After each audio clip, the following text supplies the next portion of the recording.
আমি ব্যাপক ভিত্তিক সামাজিক কার্যক্রম করেছি। বিপুল ভোটের ব্যবধানে আল্লাহ রাব্বুল আলামিন আগামী জাতীয় সংসদ নির্বাচনে দাঁড়িপাল্লার প্রার্থী হিসাবে জনগণ আমাকে বিজয় করবেন ইনশাআল্লাহ। বন্ধু, আমরা তো 24-এর 5ই আগস্ট জুলাই বিপ্লবের পরে আল্লাহর রহমতে একটা অনুকূল সময় পেলাম, এবং আপনি যদিও এর আগেও শত প্রতিকূলতার মধ্যেও আপনি চাপাইতে গিয়েছেন। 2018 সালে ওখানে আপনি নির্বাচনও করেছেন। তো এবার আপনি আবার জামাত ইসলামীর সংসদ সদস্য হিসেবে আপনি এবার মনোনয়ন পেয়েছেন এবং কাজ করছেন। তো আপনি নিয়মিতভাবে যাচ্ছেন, অনেকটা সময় দিচ্ছেন, বড় বড় বেশ কিছু মিটিং এ করেছেন।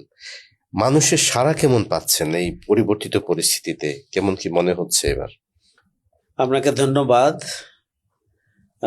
আলহামদুলিল্লাহ, গোটা বাংলাদেশেই 5ই আগস্টের গণঅভ্যুত্থানের পরে জামাতের ব্যাপারে জনগণের আস্থা এবং ভালোবাসার জায়গা উত্তরোত্তর বৃদ্ধি পাচ্ছে। বিশেষ করে আমাদের সৎ, দক্ষ, দেশপ্রেমিক নাগরিক আমরা তৈরি করেছি। এটি তাদের 1 বছরে নতুন বাংলাদেশে এসে, অর্থাৎ 5ই আগস্টের গণঅভ্যুত্থানের পরে জনগণের দেখার সুযোগ হয়েছে জামাত ইসলামী কি করছে, অন্যান্য রাজনৈতিক দলের ভূমিকা কি।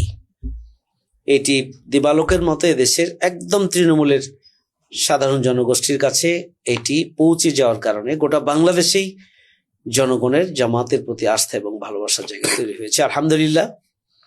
এবং তার ছোঁয়াও তো আমার চাঁপাইনবাবগঞ্জের মানুষ আগামী দিনে পরিবর্তন চায়, এবং আগামী দিনে তাদের আস্থা এবং ভালোবাসার জায়গা হচ্ছে দাঁড়িপাল্লায়, জামাত ইসলামীতে। এই জন্যই যে দুর্নীতি, সন্ত্রাস, চাঁদাবাজ মুক্ত বৈষম্যহীন বাংলাদেশ প্রতিষ্ঠাই ছিল জুলাই আগস্ট গণঅভ্যুত্থানের চেতনা।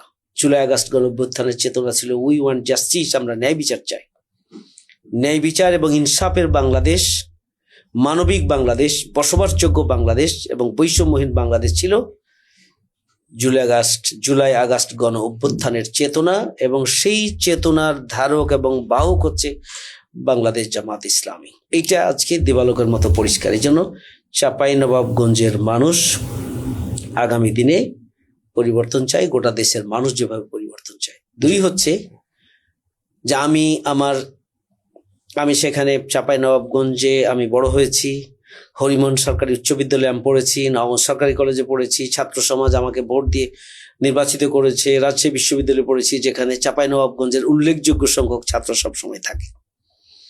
আমি ইসলামী ছাত্র শিবিরের কেন্দ্রীয় সভাপতি ছিলাম, জামাত ইসলামীর দায়িত্ব পালন করেছি এবং করছি। এই সব কিছু মিলিয়ে আসলে ছাত্র জীবনের সূচনা থেকেই চাঁপাইনবাবগঞ্জের মানুষের কাছে আমার সম্পর্কে একটা ইতিবাচক ধারণা, ভাবমূর্তি আছে এবং ইতিবাচক ভাবমূর্তি চাঁপাইনবাবগঞ্জের মানুষের কাছে রয়েছে। কিন্তু আমি নির্বাচিত প্রতিনিধি নই। কিন্তু ছাত্র জীবনে আমি সবসময় ছাত্রদের সমস্যা সমাধানে দল মতের ঊর্ধ্বে থেকে ভূমিকা পালন করেছি। এটা সর্বজন স্বীকৃত, এটা সবার কাছে পরিষ্কার। পাশাপাশি আমি ছাত্র জীবন শেষ করার পরে জনগণের কল্যাণে নিজেকে নিয়োজিত করেছি চাঁপাইনবাবগঞ্জে, এবং সেখানেও আমি দল মতের ঊর্ধ্বে উঠে, ধর্ম বর্ণের ঊর্ধ্বে উঠে সব মানুষের কল্যাণে আমি ভূমিকা পালন করে এসেছি। আরেকটা গুরুত্বপূর্ণ কারণ হচ্ছে যে চাঁপাইনবাবগঞ্জে যারা অতীতে এমপি হিসাবে দায়িত্ব পালন করেছিলেন প্রায় 30 বছর, 2 ভাই তারা এমপি হিসাবে, একবার বিএনপি একবার আওয়ামী লীগ, এভাবে তারা দায়িত্ব পালন করেছেন। এই দায়িত্ব একই পরিবারে 2 ভাই একই পরিবারের দায়িত্ব পালন করেছেন, এবং তাই তাদের কার্যক্রম, তাদের তৎপরতা এবং তাদের দায়িত্বের ব্যাপারেও চাঁপাইনবাবগঞ্জের মানুষ সজাগ এবং সচেতন, তারা জানেন।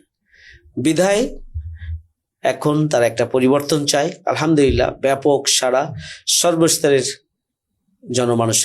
গণমানুষের মধ্যে ব্যাপক সাড়া জামাত ইসলামীর ব্যাপারে, দাঁড়িপাল্লার ব্যাপারে। মনে করি যে ব্যাপারে, এবং আমি কাজ করছি, উত্তরোত্তর জনগণের সমর্থন এবং ভালোবাসা বৃদ্ধি পাচ্ছে।